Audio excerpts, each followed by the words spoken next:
All right, so we're going to be talking about kill chain and Palantir tonight. Now that we're recording, you're absolutely right, Leanna. To start all that, I think so as well. But right now, it's being used to take control, and that's the bottom line of that. So tonight, all right. So originally, I looked up Palantir. Easy to find that. No problem to find that at all. But then when I started doing research and listening to some of the videos about Peter Thiel and Alex Cribb or whatever his name is, um, that's when I started hearing this phrase over and over again. It was something familiar to me because I'd been, in the military. And so I know about this concept, the kill chain, right? But this, as I was saying before we started recording, it is something that's been adapted now with computer algorithms and AI, and it's being marketed through Palantir, okay? And it's being used actively everywhere. Jeremy brought up Eagle Eye. I've said or referenced this movie many times. Eagle Eye is a great example of that. It is an AI that has basically all seeing. It's all seeing, sort of like Sauron in, and we're going to see a reference to that in one of the clips I have. Sauron, remember the Sauron with all the all seeing eye spheres in that movie? That is what Palantir is based off of. All seeing eye. All the information is available to this one AI computer algorithm. It can make decisions. It can come up with a kill chain to eliminate any kind of target. Now, this could be a soft target or a hard target, right? Like I said, like if you had invented something that was going to eliminate the use of gasoline engines or something, you might become a target because your invention would collapse that industry, yada yada yada, and so they would take you out. You would have a heart attack or be killed in a car accident.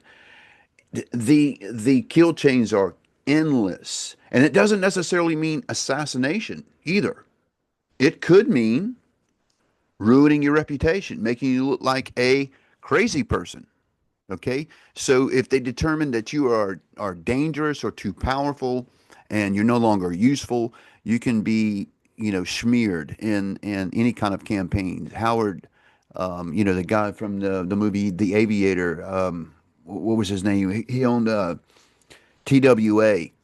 Um, Gosh, I should have wrote that down. Anyway, he was Was that smeared. Howard Hughes? Howard Hughes, exactly that Yeah, guy. yeah. That guy, he disappeared. They said he was held up in he had a lot of psychological problems. His money was completely controlled, and they ruined him. Um, who's the guy with the electricity? Nikolai Tesla, another one, right?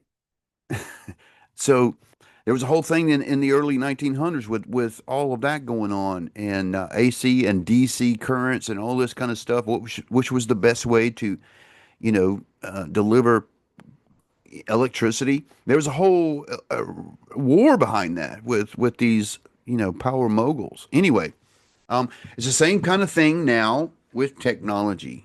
So let me just introduce you to kill chains from a military concept, and we're going to build on that first, okay, and go into the computer age and with AI and with Palantir and how they militarize this even further. It was already a military concept, but when you introduce computers and AI, it enhances it in such a way that it's overwhelming.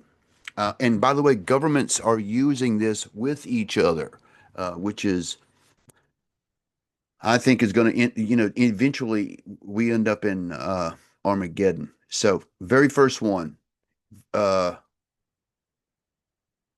it's actually from 7 years ago. Can you believe it, you guys? This guy here, and I think he might be Russian.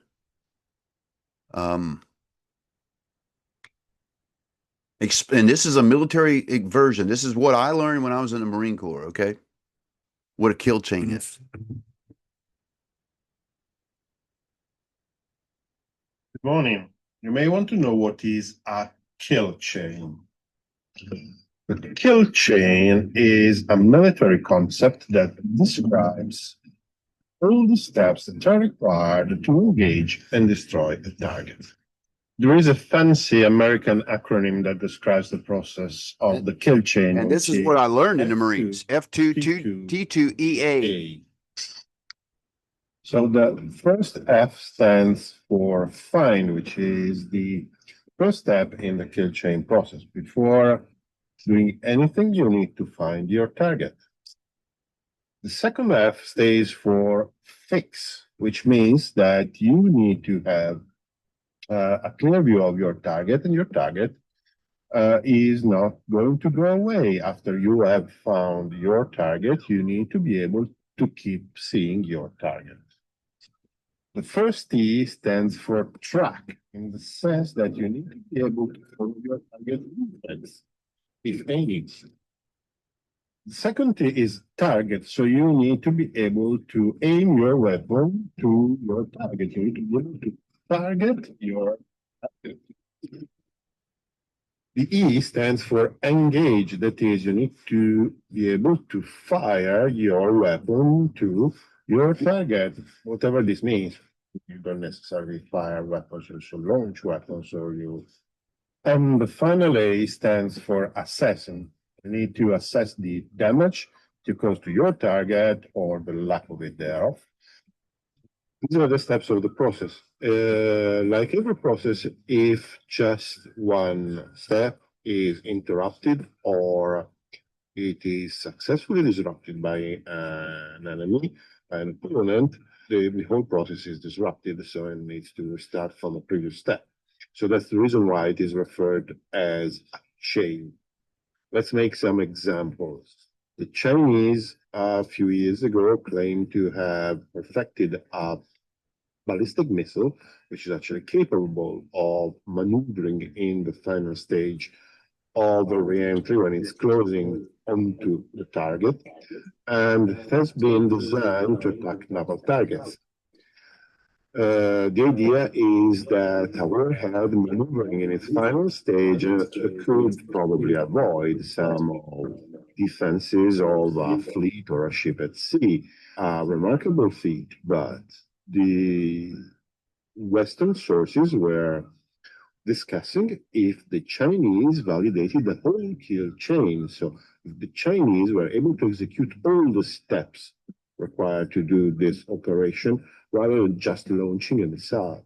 The critical point. All right. So what his point there is, like I said, this is military concepts, right? So, they're using it in the military missile systems to counter the Chinese military systems based on these protocols and these steps, okay, that one would take. And so now it's been computerized. Now it's computer algorithms. There was a time, you guys, where these measures were done by a human being. You understand? Like there were analysts and aides to a president and all the generals that come up with like the missions for the Navy SEALs, right? And the whole mission is lined out, every detail that has to be taken place. And it's the job of the actors or the Navy SEALs to complete that mission. You understand what I'm saying? And this can be applied to any branch. I'm just using them as a reference, okay? So again, this is a military concept. Here's a very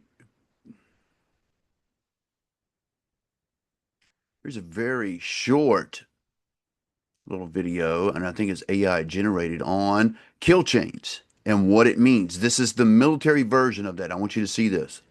This is the modern kill chain. Find, fix, track, target, engage, assess. It's not just about pulling a trigger. It's the entire process from spotting a threat all the way to neutralizing it. And whoever runs this chain fastest usually wins. Find, fix, track, target, engage, assess. That's what we do. We find targets of opportunity. We fix them with our weapons. We track them with our eyes and our ears. We identify their positions, and we engage them at range. and then we assess the damage that we have done. This is how we fight and we win wars. This is the future of warfare. Whoever runs the kill chain faster than the enemy, who can adapt and who can improve it. That's how we will win the wars of tomorrow. So get ready to join the fight, because it's going to be a... All right, so that is a basic military version of it. What they train us when I was in the Marine Corps, this is what every Marine is trained. Identify, close with, and engage, right? The basic premises of engaging an enemy, right? So there's many subsets of these steps, like little details, reconnaissance, gathering information, learning about your when we're talking about AI software, when it comes into that, now we have the advantage of predictive. We can predict your enemy's movements, right? And so therefore, we can plan an operation to neutralize that target based off of known routines and habits. Everybody follow me. Let's say you go to Starbucks every Tuesday at 8 o'clock to get a latte or whatever, right? Well, your phone's logging that, and all the cameras in there is logging that. And by the way, they can track you from all the cameras from your house when you drove there and all that kind of stuff. So you're completely on the grid. And it's well known that you go to this specific Starbucks every Tuesday at a certain time, right? Well, that information can be used against you. If you are ever deemed a target, does everybody follow what I'm saying here? All right. Now, you might think I'm crazy, and what I'm saying to you is just so far-fetched. It is so above. But when I'm telling you, you guys, it seems like a waste of time and money. It does seem like that. It does seem like that. But when listen, AI does not work on the clock. You hear what I just said? Computers do not get paid. And they can do this in real time, instantaneously, and make calculations instantaneously. I'm not trying to scare you guys. I'm trying to put down some truth to you and reveal to you what is happening in not just the United States. This is the whole world. The whole world. In some other countries, this has been going on for many years, right in front of our face, with all the cameras and the tracking, all that kind of. In the United States, it's only become more. We could see it more in the past 10 or 20 years. Okay, past 10, 20 years. All right. So Palantir, I found this young lady who does a remarkable job of just laying down some facts about what Palantir does and what is kill chain. So let's listen to her, what she says about this. Find an order pushing federal agency. All right, so what's going on with my speaker? To share vast amounts of personal data, sparking fear of a massive centralized surveillance database. And while the state mostly quiet on the subject publicly, his team has been quietly laying the groundwork, partnering heavily with Palantir, a data company with deep ties to government intelligence and law enforcement. At first, I was drawn into looking into Palantir because of their name, because it's from Lord of the Rings. But the more I dug, the more unsettled I became. Palantir has... Listen to this. So Palantir, the name comes from the Lord of the Rings and from Sauron and the orbs of all-seeing eye. All-seeing. And some of the scariest government moves in history. Since Trump took office, Palantir has secured over $113 million in federal contracts, as well as a staggering $795 million deal with the Pentagon. They're also in talks to bring their technology into the Social Security Administration and the IRS. So what exactly is Palantir? How did a company named after Tolkien's mystical seeing stones become central to a plan that could reshape American privacy and civil liberties? And most importantly, And why should you care? Let's go down the Palantir rabbit hole. If you're new here, make sure you subscribe. I'm Evie, and we do 5 videos a week on whatever is happening in the world. Don't miss out on this red hot information, okay? If you subscribe, you will have good luck this week. Last week, the New York Times dropped a bombshell. The Trump administration's partnership with Palantir could lead to a nationwide database of personal information, handing the president unprecedented surveillance power. This isn't just about national security. It's about control. We're in the dystopia. How did we get here? To understand, we need to look at the origins of Palantir, a company founded in the early 2000s by right-wing billionaire and ham sandwich come to life, Peter Thiel. He was joined by venture capitalists and entrepreneurs, Joe Lonsdale, Stephen Cohen, and Alex Karp, who currently serves as the company's CEO. Peter chose the name Palantir after the crystal balls used in Lord of the Rings. Gandalf shows up to have a chat with his bro Saruman, and he's like, oh yeah, hey Gandalf, I've been talking to Sauron with these orbs. And Gandalf's like, what the hell? In that scene, Gandalf says, they are not all accounted for. The lost seers knows. We do not know who else may be watching. We don't know who else may be watching. So Palantir is based off of this. This is where they get their name and the all-seeing eye. Okay. yeah. So it's an interesting name for a company being accused of enabling mass surveillance. Peter Thiel himself is an important part of the puzzle here. He's a Silicon Valley billionaire, conservative kingmaker, and co-founder of PayPal. He once ousted Elon Musk as PayPal CEO and took the role for himself in 2000. And I just got to tell you right here, Peter Thiel and Musk are really good friends. They worked really hard to get Trump elected. And by the way, I said this after the codes I had about Harris winning. I believe that Musk used AI technology that Peter Thiel's company developed to predict the outcome and what was the way to win the election, knowing all of the circumstances, all of the probability, all of the scenarios. An AI can predict what would be needed to happen to win the election, all the steps, a kill chain, if you will. Okay. And that ended up being all of the Amish community in Pennsylvania was the reason why.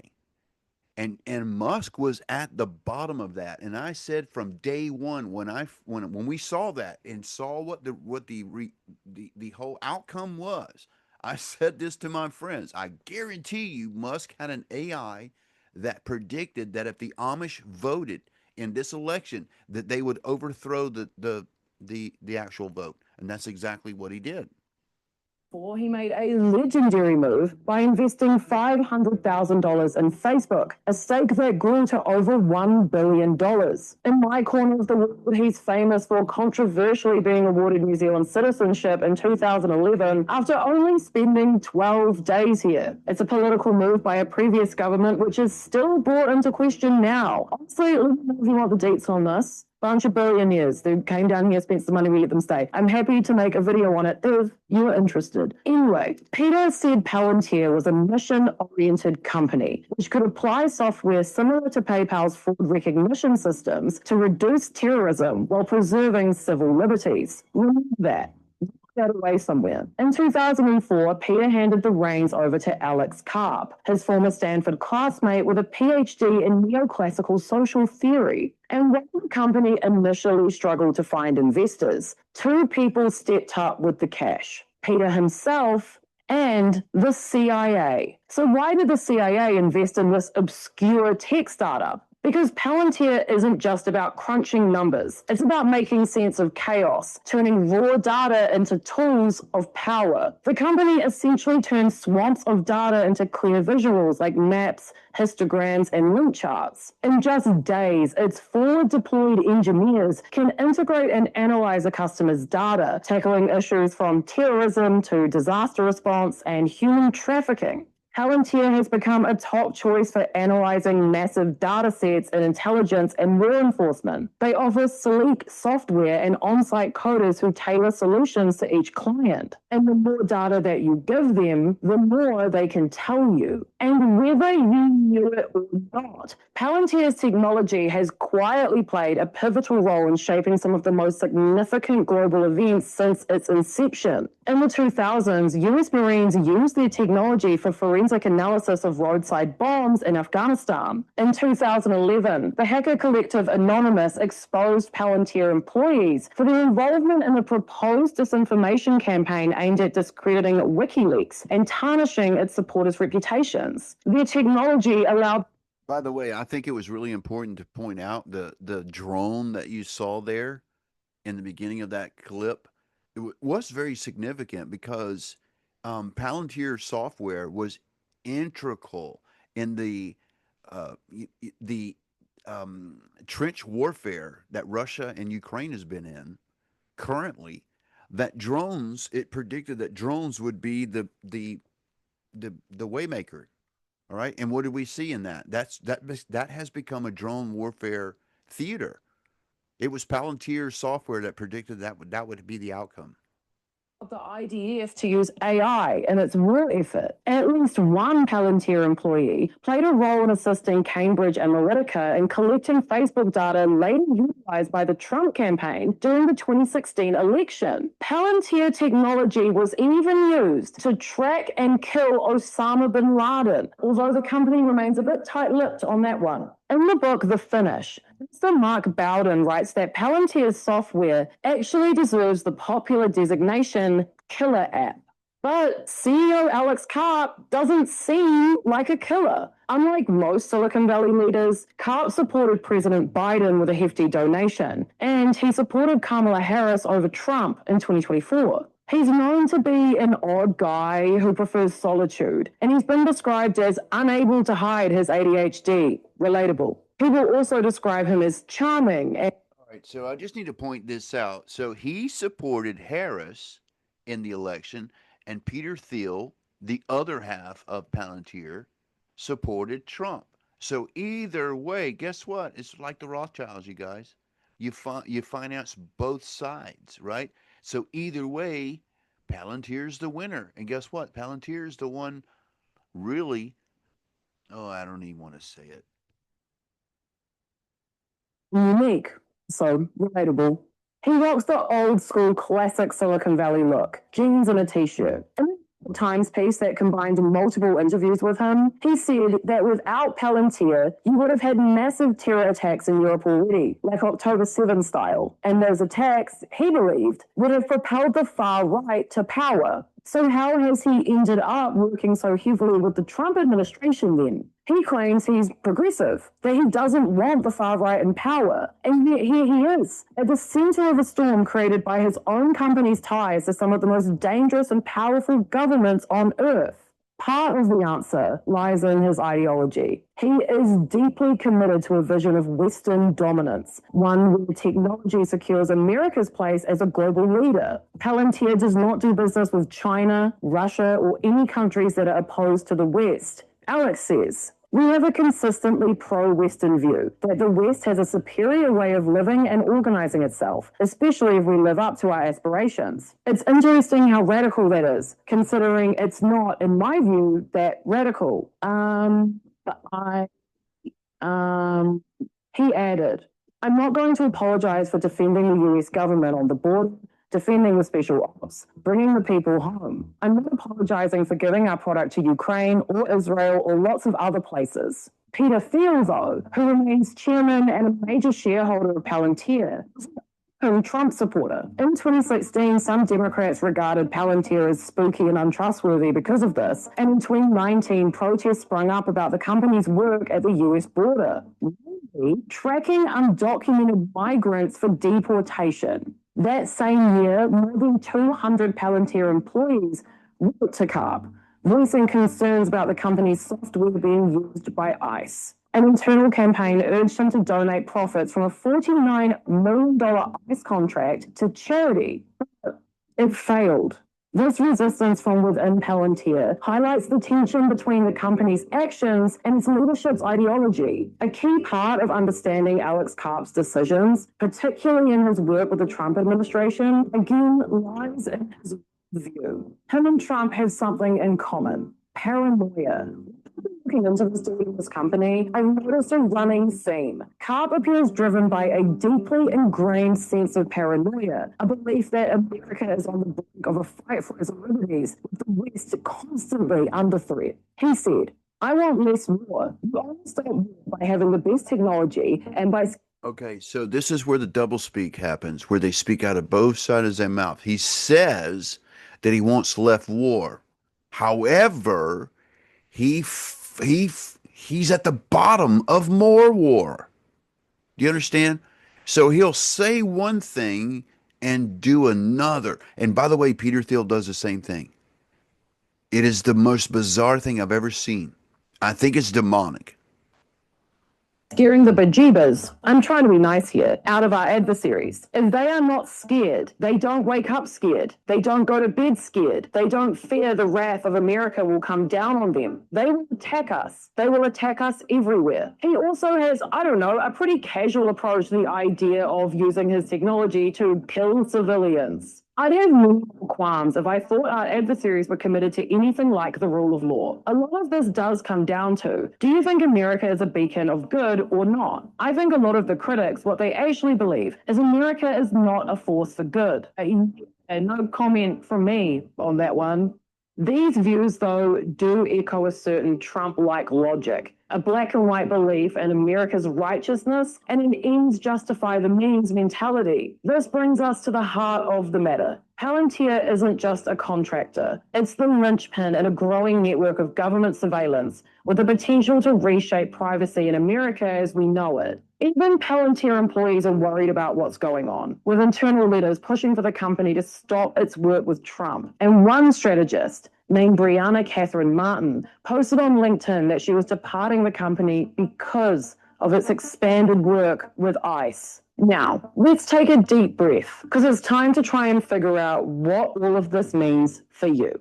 President Trump's push to merge government power with private surveillance tech aims to create a national citizen database, the last step towards a digital dictatorship. Armed with AI and unchecked authority, this isn't about security, it's about control. All right, so they're pushing for a digital database, you guys. And Palantir's at the bottom of this. I hate to tell you. And Trump is using this technology. They've already tried to kill him. And by the way, that was probably a kill chain operation. I mean, it can have many forms, as grandiose or as minute as possible. It's scalable. Any kind of operation can be scaled. All right. So Whitney Webb speaks about this. This is another really good clip that I found talking about this software and the capabilities on that. So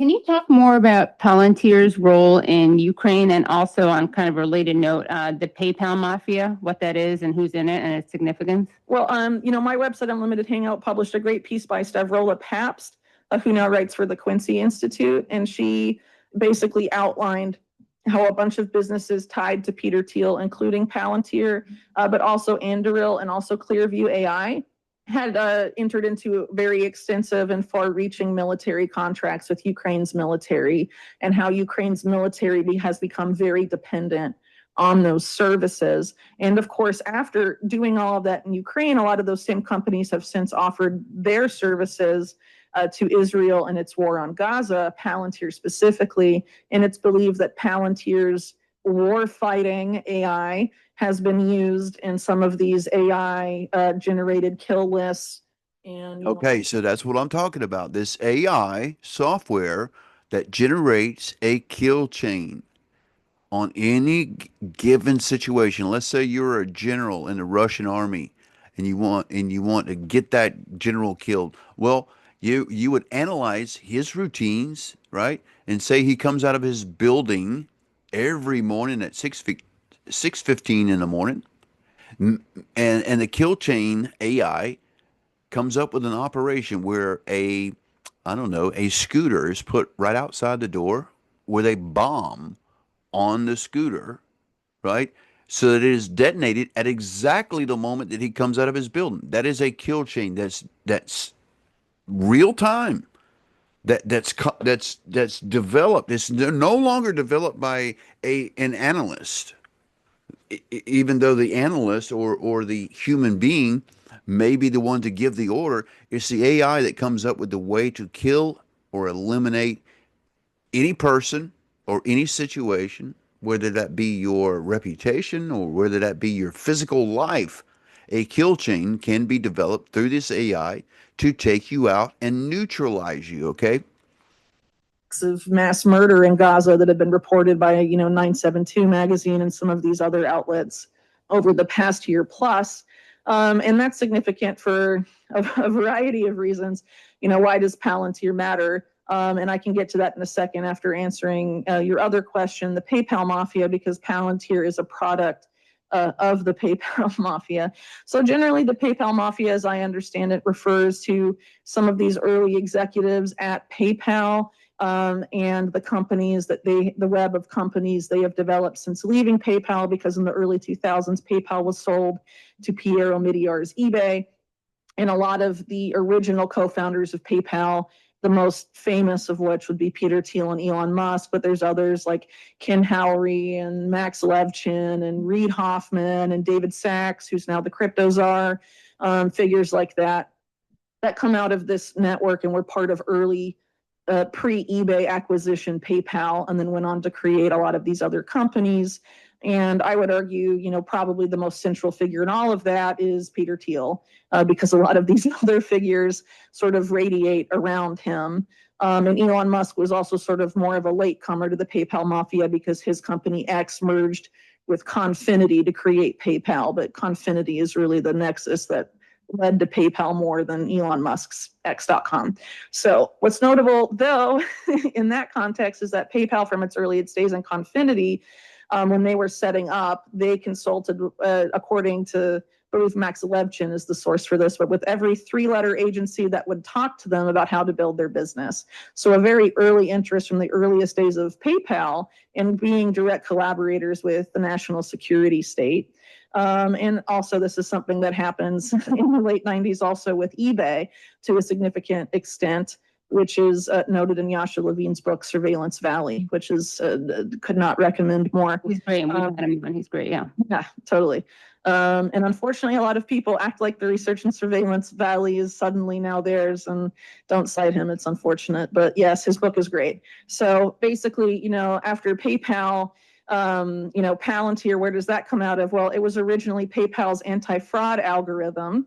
And then around the time this post 9/11 surveillance operation called Total Information Awareness, which was housed at DARPA, was running into problems with Congress and was about to be defunded, Alex Karp and Peter Thiel come to the people that were running Total Information Awareness and basically offer them Palantir as a vehicle to privatize Total Information Awareness. All right, now let me tell you where this came about and how they ran a kill chain operation. Sometimes the kill chain operations with their subsets involve groups of people that are traumatized because of an event.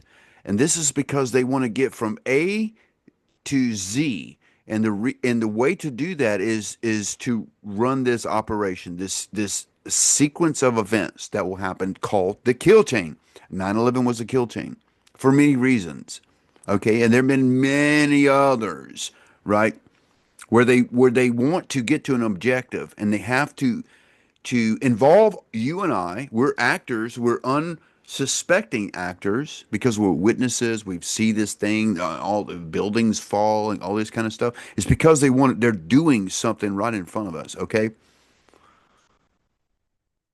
Oh my gosh, I feel like I need to kind of tone it down a little bit because this is really deep. They've been doing this to us for a really long time, you guys. Even with John F. Kennedy, when he was assassinated, that was a kill chain process to get to an objective, right? And had a lot of subsets and a lot of actors involved to achieve an objective, all right? Military concepts.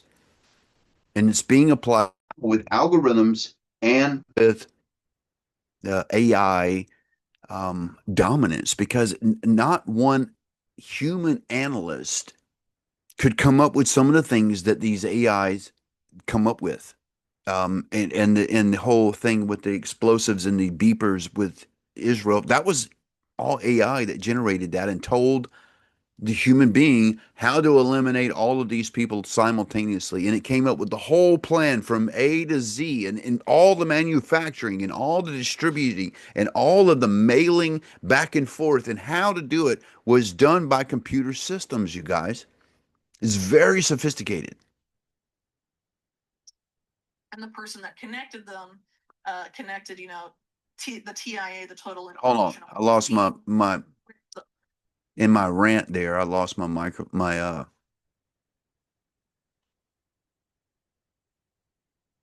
The Palantir people, Teal and Karp, was Richard Pearl, who is a notorious neoconservative figure, architect of the Iraq War, wrote the clean break document for Netanyahu when he first became prime minister of Israel, telling him that there needed to be regime change in Iraq and Syria, among other things. Very controversial figure. And so basically, total information awareness, even though it was defunded by Congress, continued under the name Palantir for all intents and purposes, and with intimate involvement from the CIA. And so Palantir, their first client for the first 3 years of their existence as a company, it was the CIA. Their earliest funder, aside from Peter Thiel himself, the CIA's NQTEL. Developers from Palantir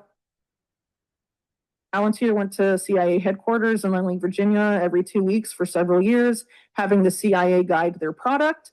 And it was basically, and the CIA had previously, even though total information awareness was housed at DARPA, the CIA had been intimately involved in that project. And basically the goal of total information awareness was to surveil absolutely everything about every American. And all right, so what I meant to say in that rant was the Patriot Act. The Patriot Act was enacted after 9/11, and this is how they became able to surveil everybody. They passed laws that gave them the permission to do it right under your nose. And correlate that and analyze it without, algorithmically, or now with AI, right? For the purpose of basically categorizing Americans, supposedly with the idea of stopping terrorist attacks before they happen, but really it's about stopping crime before it happens, or what now is known as predictive policing, which Palantir has been a longtime leader of, this whole pre-crime paradigm. And they became controversial, of course, for piloting their predictive policing pre-crime programs in low-income minority neighborhoods in New Orleans, Los Angeles, et cetera. And a lot of these algorithms, including, Palantir's, are notoriously inaccurate. So the one that LAPD started using after Palantir, called PredPol, was found through an investigation to be less than 0.5% accurate in determining who would commit crimes or not. So it's the ultimate, algorithm to prison pipeline for people. Like, you just live in the wrong neighborhood and you have the wrong ethnicity or the wrong, you went to the. All right, so this is one example of how this software, this kill chain software, this algorithm can be used as predictive. And it can predict. It can take all of your actions, your routines, everything that you do, all your purchases, what you say on the internet, all those kind of things, and it can predict an outcome of who you might be 2 weeks from now. Are you a hard target? Are you a threat, or are you not a threat? School or whatever, the algorithm can flag you as you'll likely commit a crime, and you can be sort of sent off to jail preemptively, which is very disturbing stuff. And ultimately, Palantir, as the reincarnation of total information awareness, is not just meant to be used abroad. Its intention has always been domestic, but it's mostly been used, abroad extensively, allegedly leading Navy SEALs to Osama bin Laden and all of these other storied exploits via its extensive military contracts abroad. But it's important to stress again that it's intended not for the war on terror, but also the war on domestic terror, the infrastructure of which has been developed by every president since George W. Bush and very extensively by the Trump administration, which arguably the first Trump administration more than any other administration has been, it was the most supportive of pre-crime in that period of time. And actually after, I think it was the El Paso Walmart shooting and some of the other spate of mass shootings at that time, called on social media to profile users to identify potential shooters before they can shoot, and argued for, actually considered creating this entire agency modeled after DARPA called the Health ARPA or HARPA, which was actually made by Biden. It's called ARPA-H.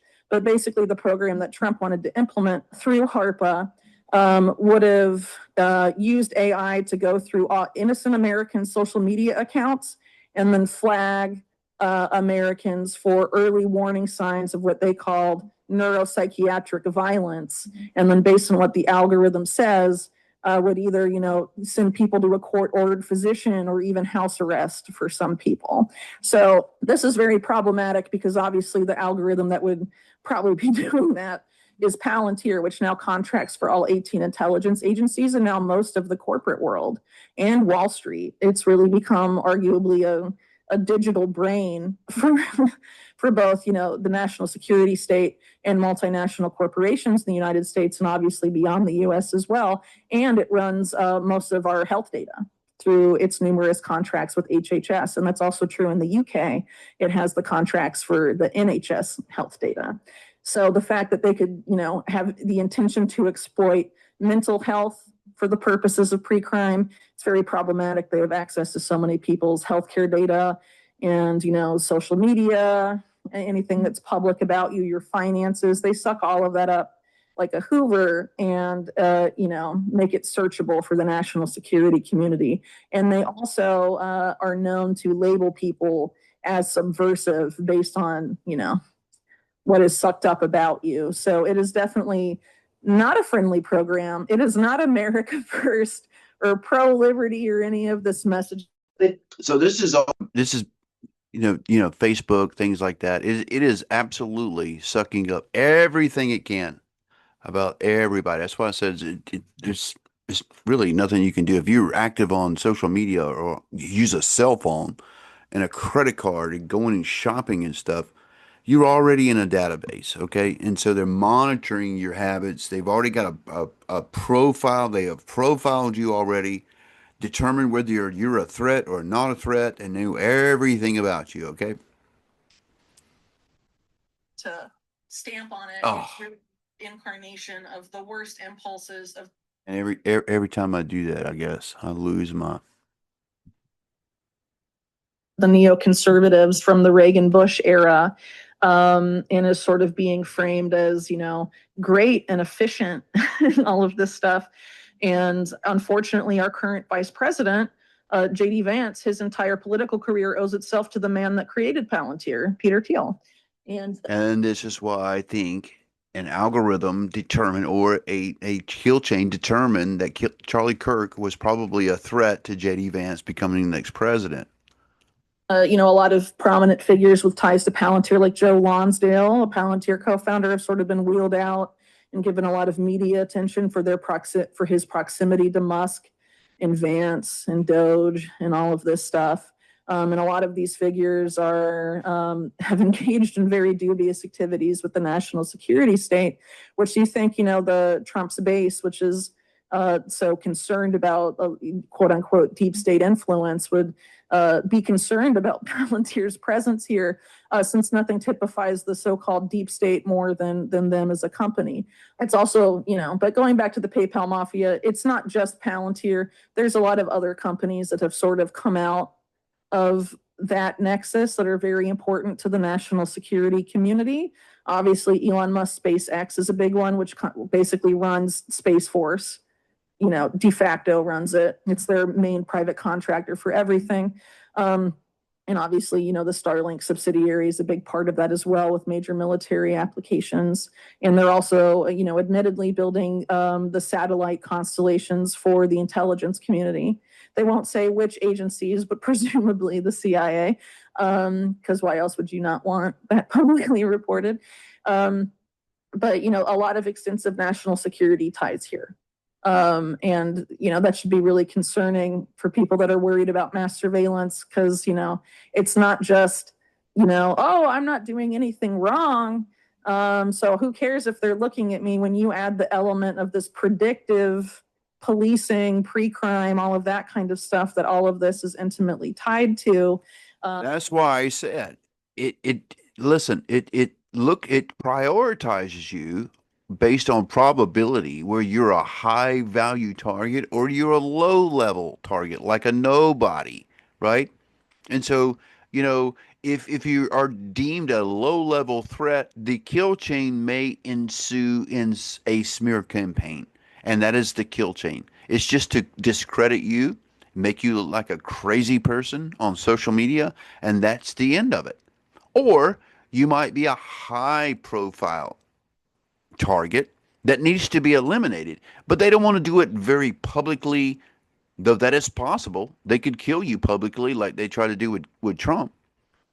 Or it could be a, you know, heart attack or a car accident or something like that. Anything to take you out. If it is determined that you need to be taken out, they will have a protocol, a op to do that.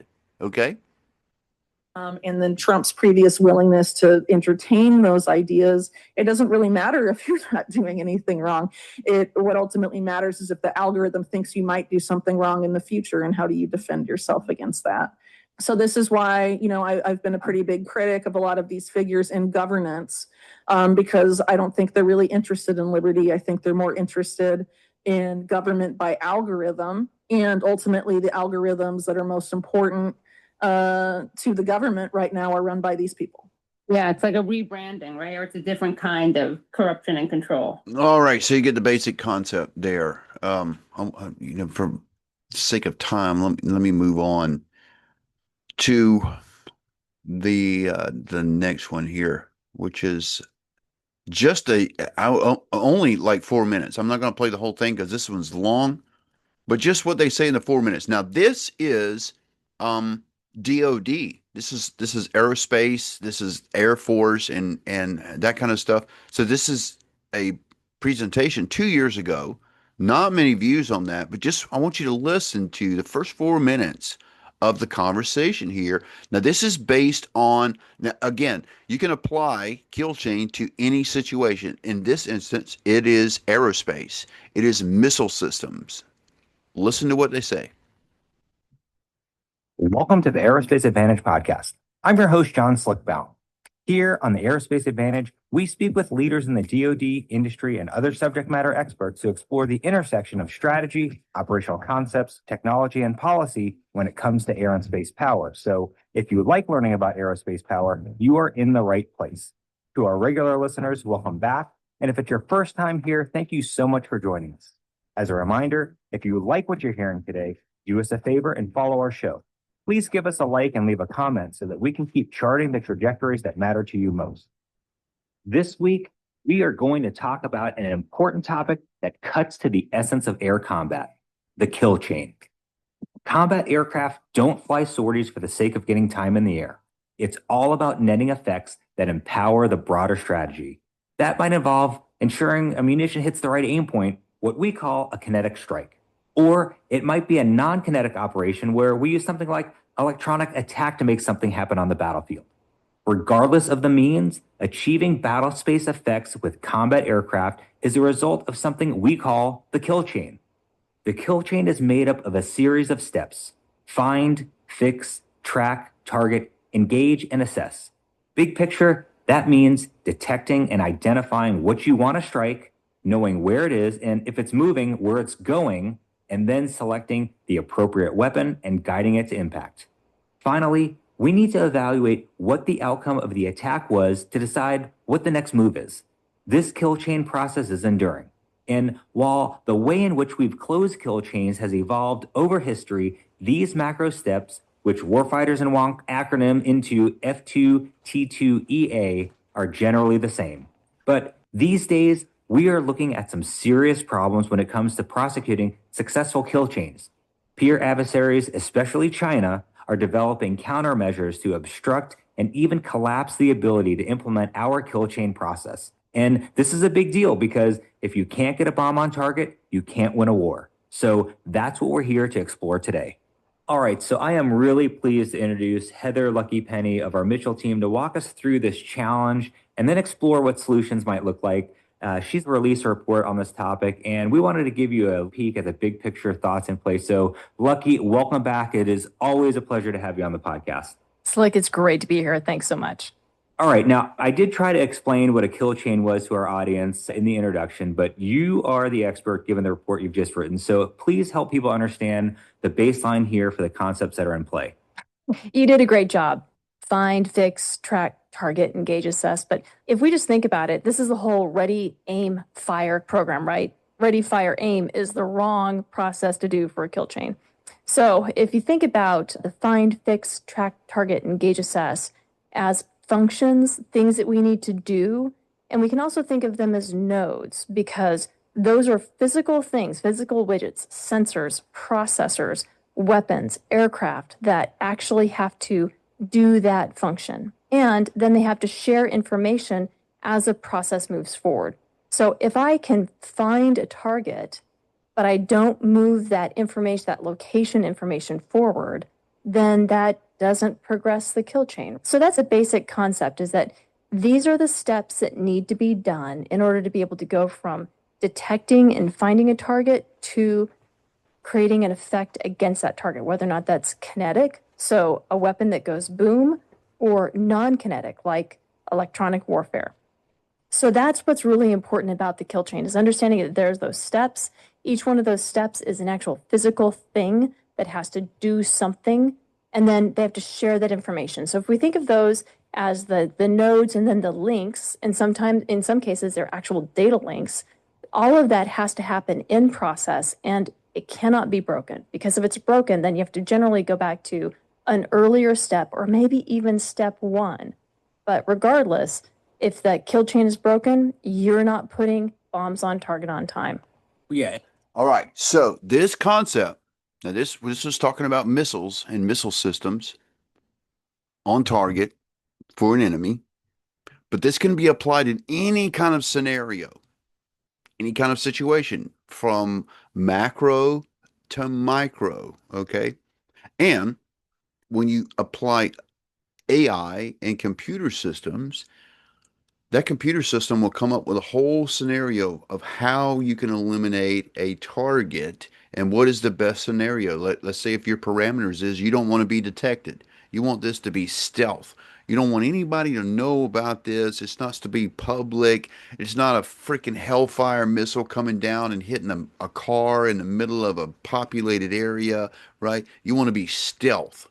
So the kill chain might issue a protocol that will lay out all the participants and what is needed, all of the details. And let's say data was recovered from cell phones, from social media, from whatever, GPS. And let's say we have identified a target that may be a general or some kind of war criminal or something like that. And this person goes swimming in a lake or an ocean every day at a certain time, right? A kill chain may be issued to take out this target. We'll want to make it look like an accident. And so in that kill chain, you may have a team of actors that are sent forth in this mission. Maybe they have a rebreather, scuba gear, so there's no bubbles. When this person's swimming in the ocean or in the lake or whatever they're swimming, they're pulled under. They're held under the water by two actors. They're trying to make this person die by drowning and make it look like an accident, right? That might be the directive. And then it's reported that this person died mysteriously. I can think of a story of a cook that was assigned to Obama that was a pretty good swimmer that died by drowning, which is bizarre to me, right? Anyway, these kill chains can be issued for any situation or any individual who is deemed a threat and can be taken out. A very good example of this is, like I said, the whole operation with Mossad. And by the way, they've used this Palantir software and predictive software because most of it's predictive. You can predict the movements of an enemy and therefore plan their death in some kind of operation. Well, Jeremy, yeah, that you're hitting on it. This is back when men determined. Jeremy's talking about Marilyn Monroe's death, and she was obviously determined as a threat to the presidency, and she was eliminated, and it was done through a kill chain, something to make it look like an accident, right? Overdose on pills, yada yada yada, da da da da da. They do this with assassinations too. John F. Kennedy, R.F. Kennedy, all of these are kill chains. Sometimes they have multiple gunmen, right? Many times there are many witnesses because they want to engage the confusion of a crowd. It makes for an easier getaway for whatever dirt that they're doing. Okay, so that may be part of it. All right. Government operations. 9/11 happened. We were all part of that. We all witnessed that. We were all traumatized by that. And it was an operation that was happening right in front of our face. And you know why they do this? By the way, October 7th. October 7th. You mean to tell me that Mossad did not know that these people were going to come in and kill all these Israelis? They absolutely know. You know why they let it happen? And they did let it happen. Is because you cannot convince the world that you want to go in and do what you're going to do unless it's an atrocity. 9/11 was the same way. You couldn't convince America to go in a second time to Desert Storm and do what we did unless you piss off a lot of people. You got to really upset them. You got to traumatize them. You got to get them gung-ho, right? And so a kill chain may be issued on how to do that. And sometimes, and I should have reserved this video. I found a video of Alex from Palantir talking about sometimes there's casualties, and it's part of the plan. Sometimes it's unavoidable, especially in war. You cannot avoid it, and it's critical to the mission. And it's sometimes it's expected by probabilities. Going into it, the probability that you're going to probably have 80% casualty rates and stuff like that. And yet they go forth in these missions to accomplish a goal. Let's say there's a kill chain for somebody. And this has happened, by the way. This has happened in history where they wanted to kill one person and they take down a whole airliner with a bomb.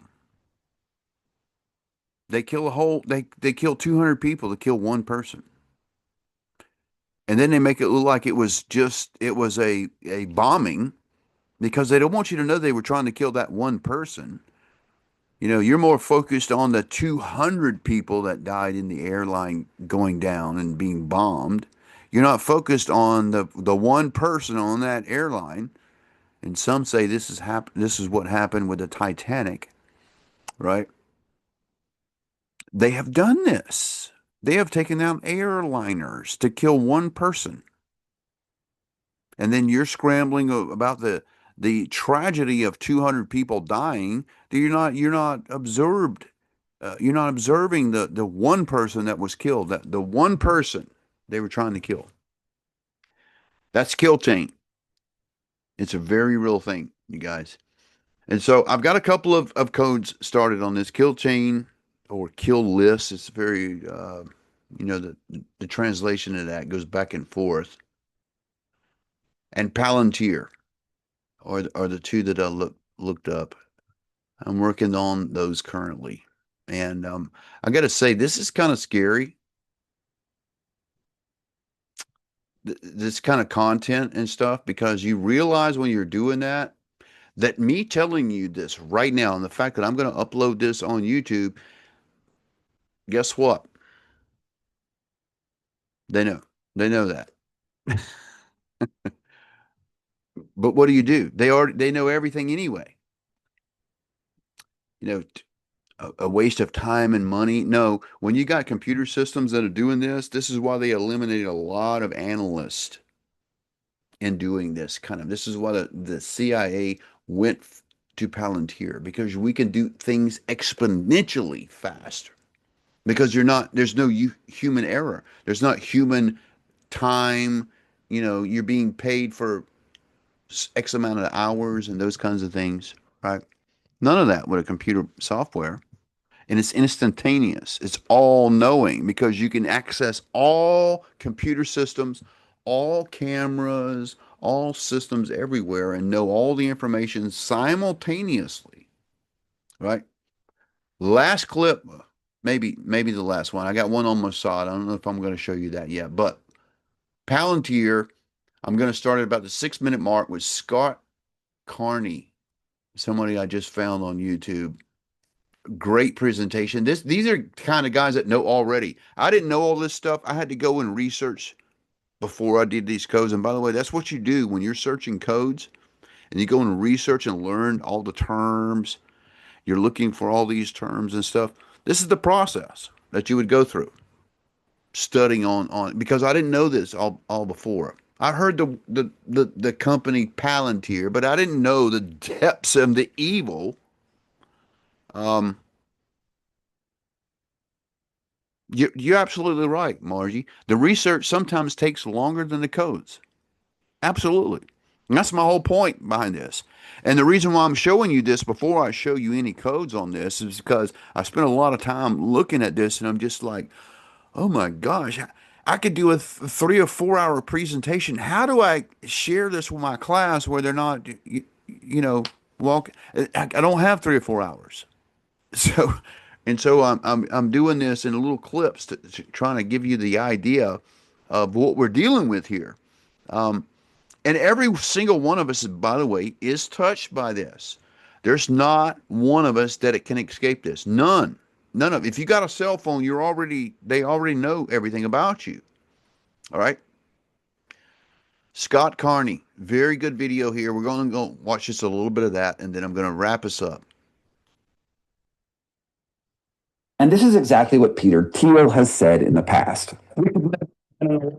Because we were in such a small minority, you could actually unilaterally change the world without having to constantly convince people and beg people and plead with people who are never going to agree with you through technological means. Peter Thiel is one of the 2 founders of Palantir, and you've no doubt heard about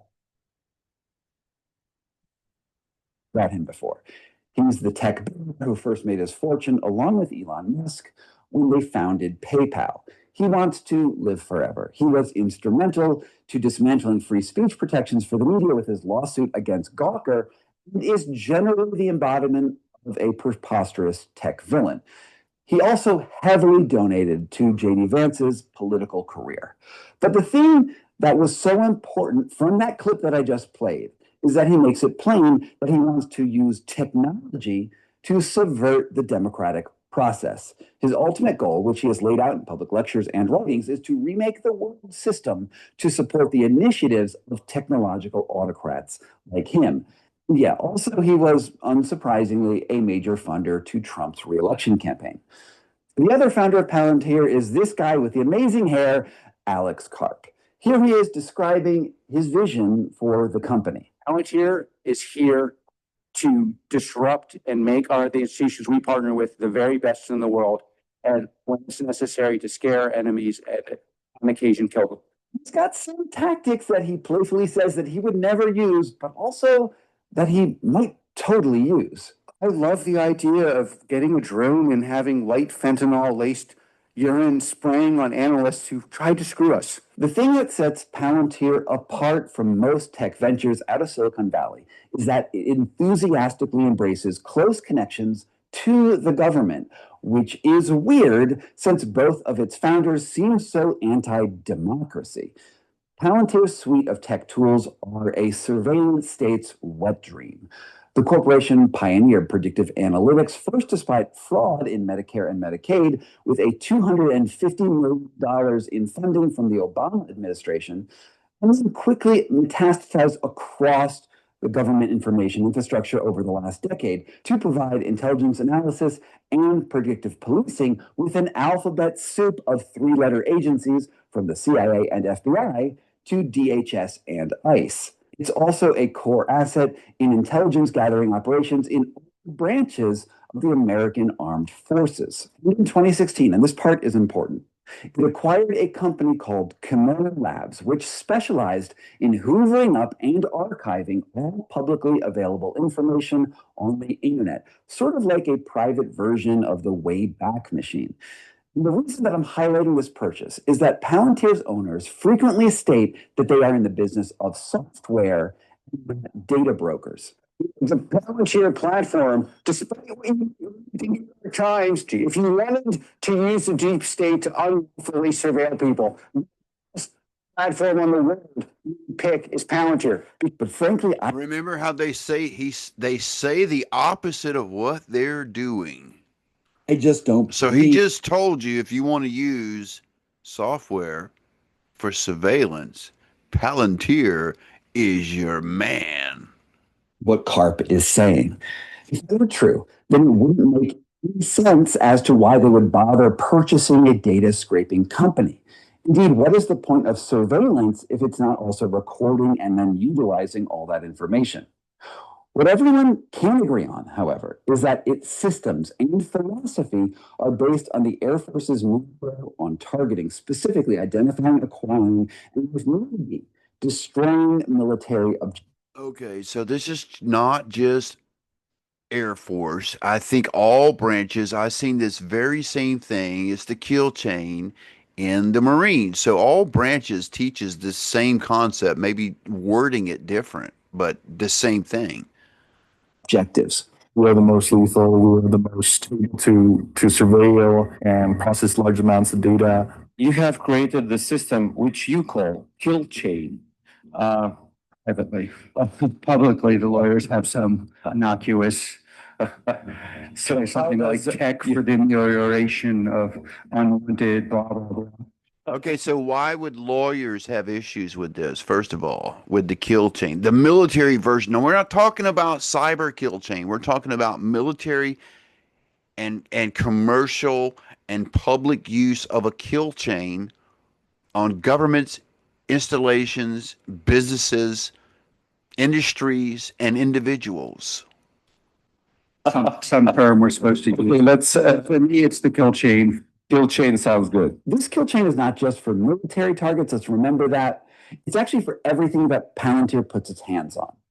Killing doesn't only mean Everything, folks, everything. If they want to ruin your life, they can have a kill chain issued for you to obtain that objective. You understand what I'm saying?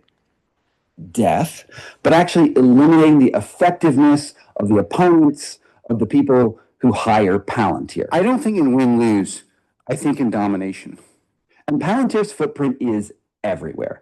Various Palantir systems are being used on the front lines of the war in Ukraine. They are crucial to tracking down and killing Osama bin Laden, integral to the Israeli military's operations across Gaza, just to name a few. In other words, Palantir has been a central driving force for all modern warfare where information leads directly to operational objectives. The superpowers it enables don't come with inbuilt ethics, which means that it effectively enables governments and corporations to improve their kill chains regardless of the legitimacy of the government's aims in general. And let's bring us up to the present day. Under the second Trump administration, Palantir processes data across the government. We're talking from Social Security and Medicare to criminal records to biometrics to travel logs. And well, given the leaks over at Doge over the last 4 months, let's just assume that they have access to every single personal record on every person who has left a digital footprint anywhere online with the public ever. Through the magic of artificial intelligence, those records are cross-linked together to be used however Palantir's effective altruist founders or the government deems fit. Do you understand what he just said? This is how kill chains are developed. When they use all of that information, they even know your secret text that you're sending. Okay, and they can develop kill chains to destroy you, whether that's physically kill you or destroy your reputation. The immigration raids that are happening across the United States right now couldn't happen at scale without something like Palantir. Protesters are being surveilled and their faces cataloged and cross-linked so they can predict how those people might act in the future. And this isn't so different from what Google does to predict your brand. By the way, I've said this before with the whole Q thing, back in the days of Q, before Housing habits. before the January 6th thing happened, and people were talking about going to Washington and protesting and stuff. I was posting on the internet, bad idea. I wouldn't do that because I already knew in my mind that this was some kind of operation. It was some, and exactly, it was a kill chain operation, you guys, to identify probable threats in the future. It was a kill chain. January 7th was an operational kill chain, probably done by the Obama regime. Amazon to predict your shopping habits, just in case that these protesters might become targets for future government operations. Okay, so you get it. Palantir's evil panoptic corporation worked right over the pages of a dystopian science fiction novel. It's Big Brother. What does it have to do with Roko's basilisk? I'm saying maybe nothing. Perhaps Roko's basilisk was simply a thought experiment that generated out of the same philosophical soil that Peter Thiel and Palantir's other founders. Just for reference, you guys, I started at the 7-minute mark. He talked about Roko's basilisk, which was a thought experiment in the first 7 minutes. It was irrelevant to the whole point, and that's what he's talking about now. Couldn't find any direct writings by Carp, Thiel, or even Musk specifically addressing Roko's basilisk.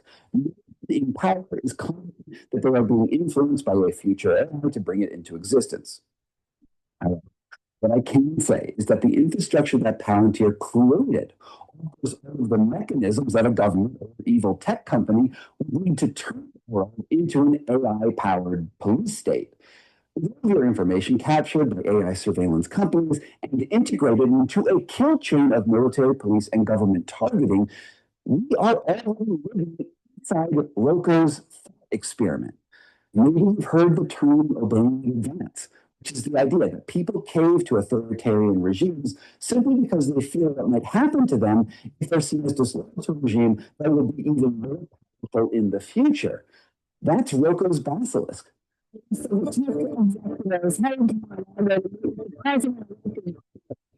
serious among tech brands, and we'll see a lot of citizens around America are in advance. And this got me thinking about the 2024 election itself. Because when I started looking into Roko's basilisk and Palantir, I sort of ended up in this deep rabbit hole of circumstantial evidence that I think is at least worth raising in this video. What's the secret, Donald? It's the secret.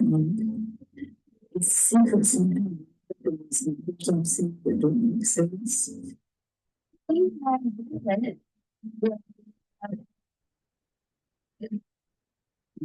They don't like circumstantial evidence. If you have to admit in advance that what I'm about to tell you probably isn't enough to get someone convicted in a court of law. This might be nothing more than a conspiracy theory, but at least hear me out.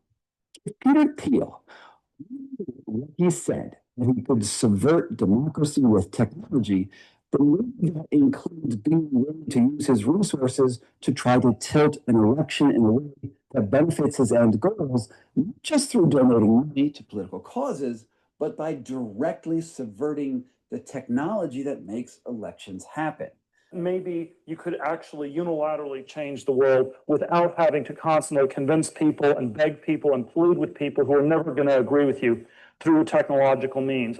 Since the 2024 election, an organization called the Common Coalition has gathered data showing statistical irregularities in swing states, with people voting for Trump at the top of the ticket, but going blue down the rest of the ballot. And it seems contrary to every election before it.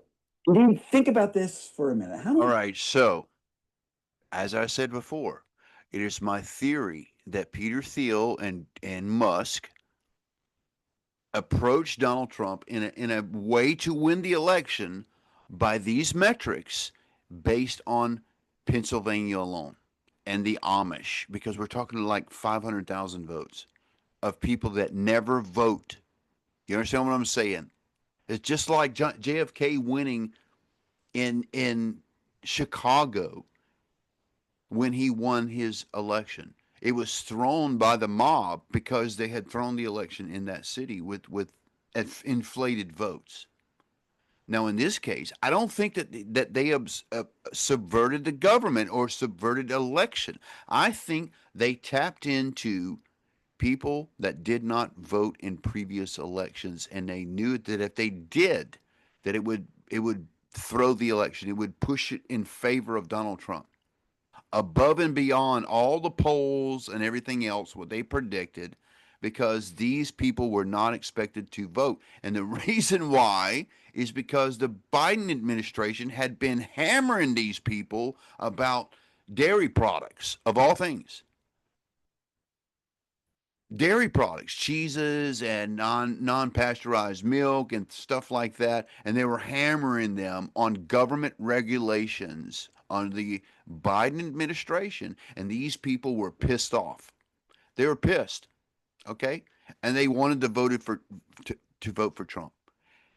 And this algorithm, this AI, understood this, and that's what it told Trump to push in that direction. And I think this is what pushed the whole election for him in the first place. How many people have you personally spoken to, or maybe even seen post on social media, who have said that they are going to split their ballot in that way? Most people that I have encountered, Trump, and Harris at the top of the ballot and all the way down. Additionally, Common Coalition shows that Leonard Leo, I've heard about him before because I've talked about him in this video by David Solera. He's the vice president of the Federalist Society and a Republican political operative. Leonard sold an election hardware company that services 70% of the voting machines in America to something called Eaton Corp. A few years ago, Eaton Corp partnered with both Tesla and Palantir to remotely activate and update the hardware election systems via satellite connections. Common Coalition argues that the devices could even access locked machines that are not specifically connected to the internet.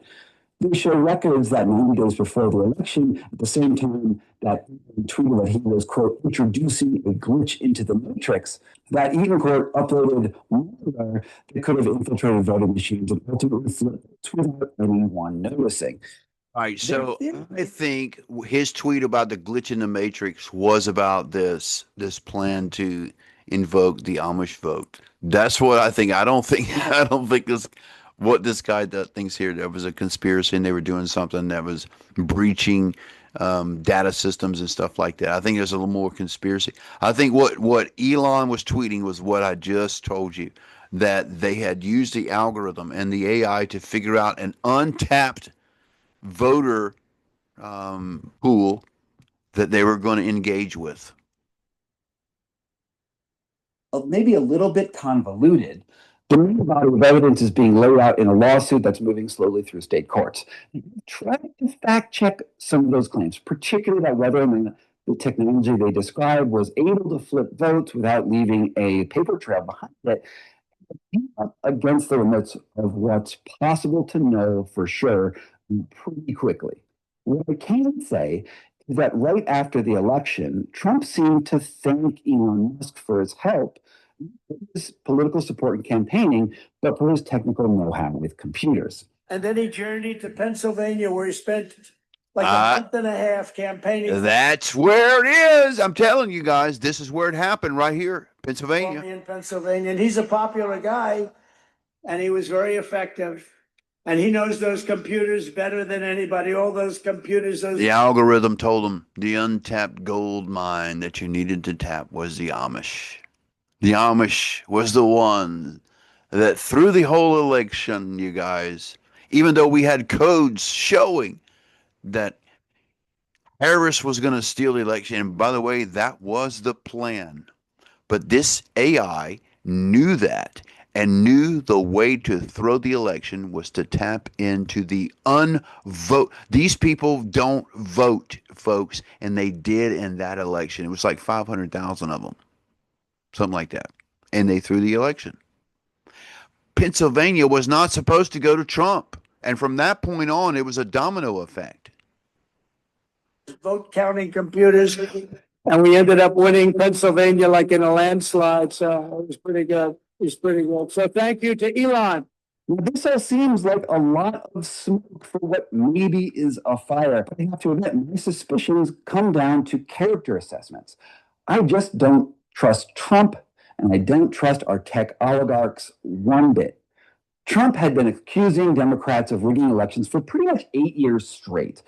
Given a broad history of political leaders interfering with elections, and so what did he do this time? What did he do after we saw that the election was stolen? The second time he run, you guys, he learned from it. He learned from it, folks. He knew it was stolen. So what is he going to do this time? You got to beat the system. When the system is rigged, you got to counter rig it, right? Except he didn't do it in an illegal way. He used technology to find the votes that he needed to throw this election. You understand? That's what Elon Musk did for him and why they were so close. This was Palantir technology showing him the kill chain of winning this election. Okay? It's again, another way kill chain concept can be used to obtain an objective. It doesn't necessarily mean killing somebody. It can mean winning an election, okay? I don't see why he wouldn't have tried to tip the scales to his advantage. Doing so would certainly fit in what we know about the methods of tech billionaires to literally move fast and break things. When we act unethically in so many other ways, I don't see why we would not also try to covertly break democracy too. I'll link to the Comma Coalition documents in the description below this video. That you think. To me, it's not an open and closed case, but these questions are worth asking. And if you have technical know-how and have tested this out, well, talk to me and maybe I'll do another video about it. After the 2024 elections, Democrats were quick to say that American elections were unhackable because there were so many separate systems involved. In addition, it's really hard to keep a conspiracy when there's a lot of people involved in it. But to me, this seems like engineering challenges, not something that is actually impossible. Indeed, we've seen evidence of increasingly elaborate covert actions in just the last few years using digital technology. From the supply chain hack that the IDF used to insert bombs into the cell phones of Hezbollah. So it's really ironic that he points this out, because this is what I'm talking about with the explosives and the beepers in the cell phones. This video here is obtained of, I think it was Hezbollah leaders that Mossad had deemed in a kill chain needed to be eliminated. And so the kill chain created a way to eliminate them all simultaneously. And it come up with the whole plan, by the way, you guys. The whole plan was done by AI. Hezbollah operatives, and the Stuxnet hack that disabled Iran's nuclear program with malware, like, I don't know, was that like a decade and a half ago? There's also a vibrant marketplace for zero-day exploits that I have no doubt that someone with near unlimited resources could figure out how to use in order to rig an election. But perhaps the most obvious evidence of a takeover is how radically life is changing in America right now. In the first few months of this new American authoritarianism, we're being asked to obey in advance with a government's agenda or face arrest or even deportation to foreign prisons. Families are being targeted and then torn apart. Democratic leaders have been assassinated. This looks a lot like a no-holds-barred approach to technological advancement that Rocco's basilisk lays out. After all, if artificial intelligence is behind so many of the government's capabilities, do we really believe that the president is in control just maybe, the people who are controlling the technology of the environment around us, the things we use every day, maybe they're the ones who are in charge of the fate of the nation. And I agree with that, you guys. That's the bottom line. It's not necessarily Trump. Because again, each one of the owners of Palantir voted for the opposite contestant. And even though Trump won, and Alex was really hesitant he does support Trump hesitantly, but they went on both sides of that whole thing. Very diabolical, you guys. Again, I got Palantir and kill chain as an access term, and as I've done this research and looked at it, it's just been kind of scary, like I said. So last video, I swear this is the last one. This is actually a former Mossad head. I think he was the leader of Mossad, admitting what he's about to tell you is current. Okay, so all right, so you need to see this. So cell phones, beepers, things like that, actively in the United States, or not just in the United States, it's actually the whole world. I have to correct myself. He says the whole world in this.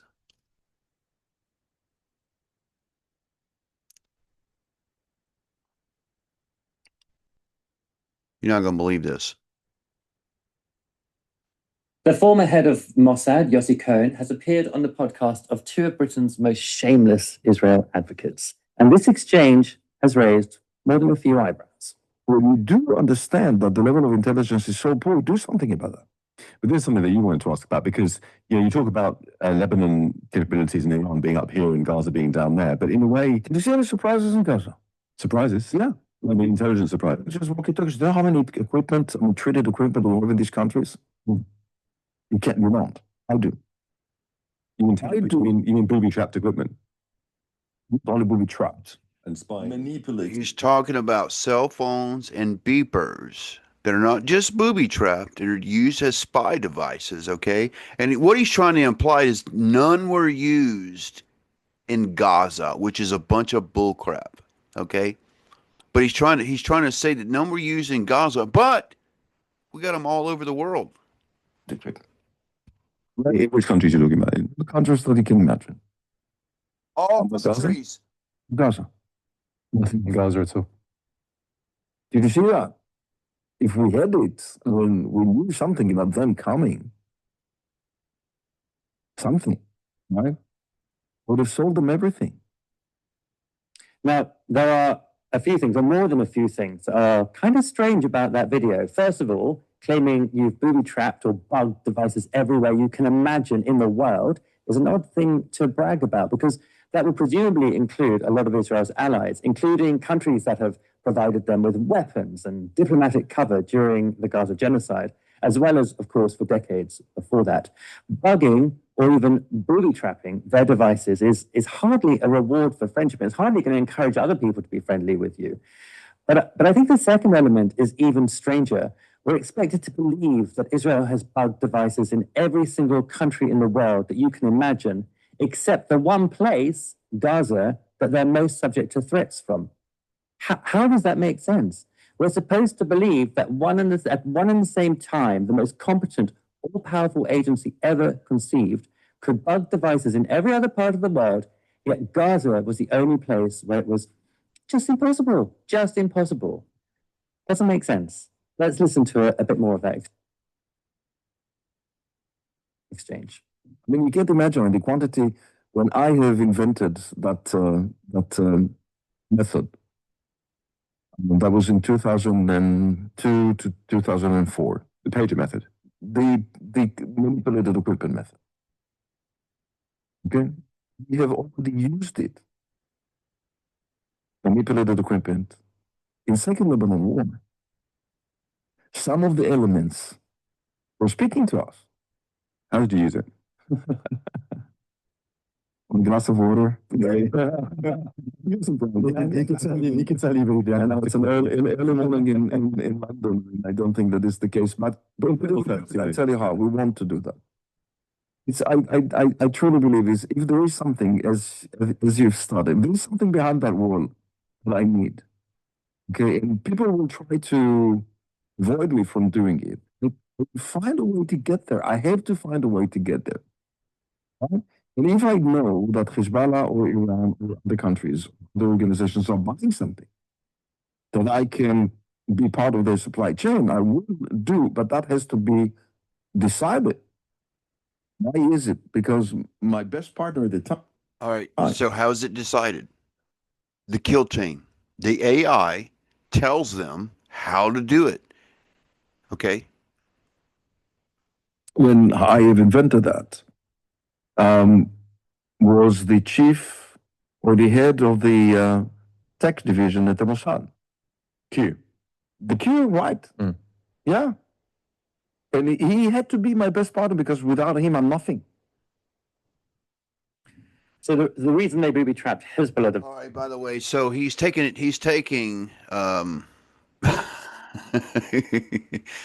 he's very devious in what he's doing.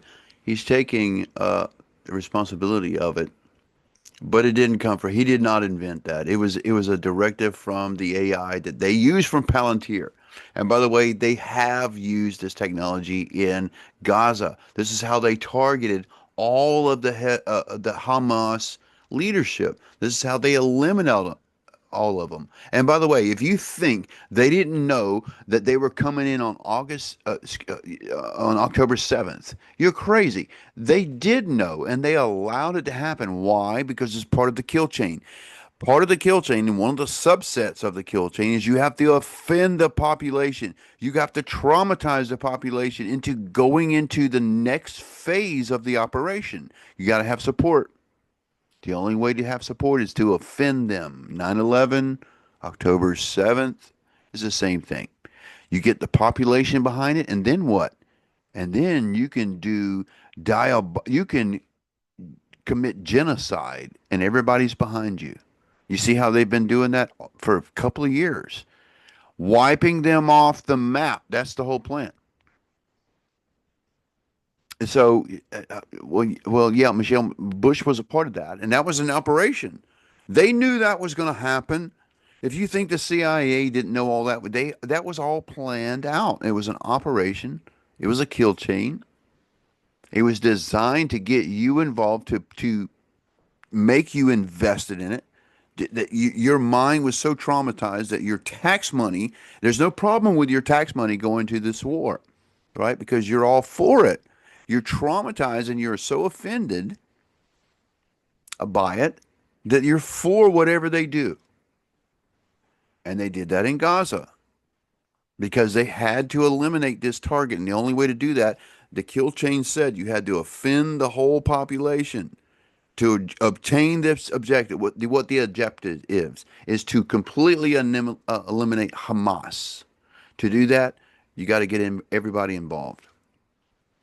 And so it's an algorithm. It's a mathematical calculation to the detail to obtain an objective. That's what it is. That's what kill chain is. And it's not just one thing. It's not just one operation. It is a concept, a military concept that's been computerized and digitized and AI involved. Now it's used as a weapon, a very sophisticated weapon that can take out any target whatsoever. That's how dangerous this is. Have you guys even heard about anything I've been telling you in this presentation at all? Or is this the first time you've heard this? Michelle, you've heard this? Yeah. I get that people are planning on killing people systematically using the AI. That's what I got from it. Yeah. Well, AI is enabling people or organizations ABC organizations to do things right in front of your face and get away with it without any repercussions. The whole Charlie Kirk thing. Okay, great example. I think that was a kill chain operation.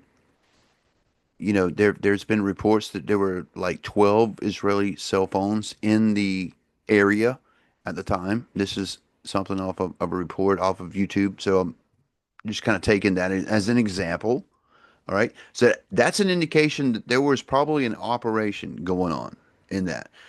We've seen all the data that we can see. Many of us come to a conclusion that something's not right. There's definitely not a 30-30 involved. It's probably a smaller caliber. The whole Patsy thing, old news, old story, Sirhan and Lee Harvey Oswald, that's an old story, right? Patsy's, same kind of thing going on there, right? Seems like something's going on. But for the majority on the surface, it's all legit. It's all legit. They're not even researching. They're not even looking at it a second way. They're traumatized. They're like, oh my God, somebody killed this man and everybody saw it and they're all consumed in that. They're not thinking about 30-30 and the ballistics involved, all those kinds of things. The motive, possible motive, the internal audit that was going on in that organization, possible things going on between the marriage, you know, just a lot of red flags, okay? Seems very indicative of an operation, okay? We'll never know. We probably will never know the truth about that, okay? It just is what it is. And trust me, I've thought about this and thought about this and just dwelled on it so much. Why would this happen? Why would they take this guy out? And this is what I come back to. I have this thing with like, The Sopranos and with The Godfather and stuff like that, and just watching the mafia movies and stuff. And something I've just observed from those movies is when an assassin or a hitman takes somebody out, they're usually the ones that are sitting at the funeral with the grieving mother or the grieving wife. Okay. They're the first ones to say, "Oh, it's so," and consoling, all that kind of stuff. The actual killer, LBJ.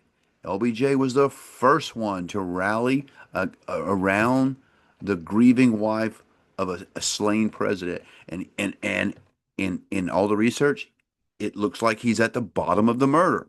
Okay, so Charlie Kirk, who did that?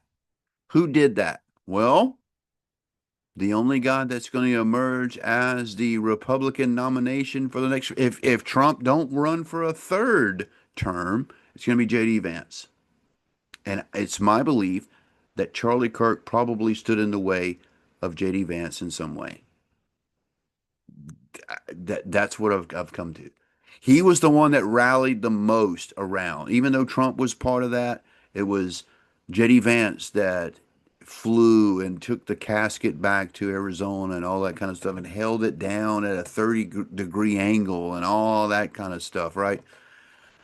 And by the way, I don't buy that at all, that the coroner said that you had to hold the casket at a 30-degree angle to stop, that was a bunch of crap. I think it was, something very symbolic that we witnessed on that. And it was bizarre. Anyway, rest assured, he will be the one running for presidency next if Trump doesn't. And I say that very loosely because I don't know what Trump's going to do with the amendments to the Constitution, because there was a time in the United States where presidents could run more than 2 terms. Okay, Roosevelt was the last one, I think, that did that. I think there's a possibility he might want to overturn that. Okay, so anyway, Charlie Kirk, I think, was standing in the way for the potential progress of where they want to take this nation. And it by the way, turning someone into a martyr and then rallying behind that cause. I make this prediction. If he does run for president and Trump doesn't of a third time, I predict that he's probably going to use the whole Charlie Kirk assassination thing as a rally cry for his bid at the presidency. I don't know that for sure. Just seems like it might be a thing. Then again, it might be something nobody even thinks of at that time, right? So, anyway, you guys got any questions or anything you want to add before I close? I've kept you a little longer than I should have tonight.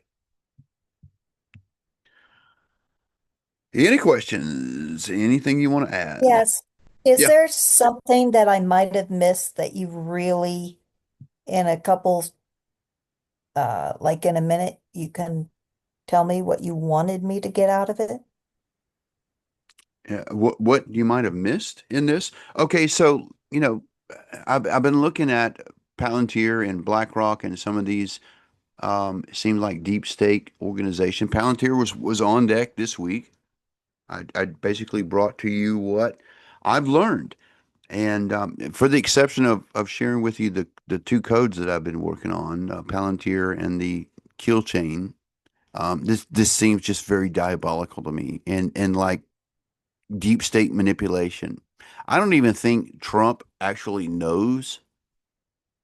Maybe he does. I don't know. He seems a little naive to those kind of things. Maybe he does. Um, I do think that he absolutely knows that Musk was the reason why he got elected with the AI assistance and figuring out how to win the election. Maybe he's gone on board with those with the whole surveillance thing and all knowing power of Palantir. That's what it basically comes down to. Okay. The beast system, BlackRock, Palantir, these are just two fingers of the clenched fist. Remember the clenched fist I was talking about? Just two fingers. There's a lot of money, many people that are all moving toward a goal. And you and I are just pawns. We're just little people. Don't really matter. And they're moving us to an agenda. That's what I hope that you get out of this. Is to be able to see that.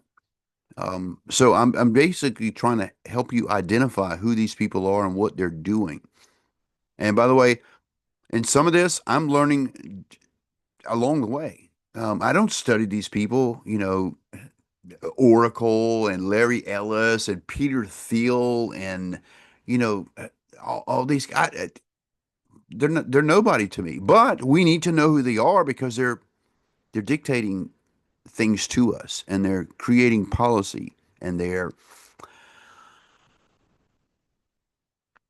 puppet masters. I think that's what it comes down to. And Trump is part of it. I don't think he's a willing participant in the sense that people are puppeting him.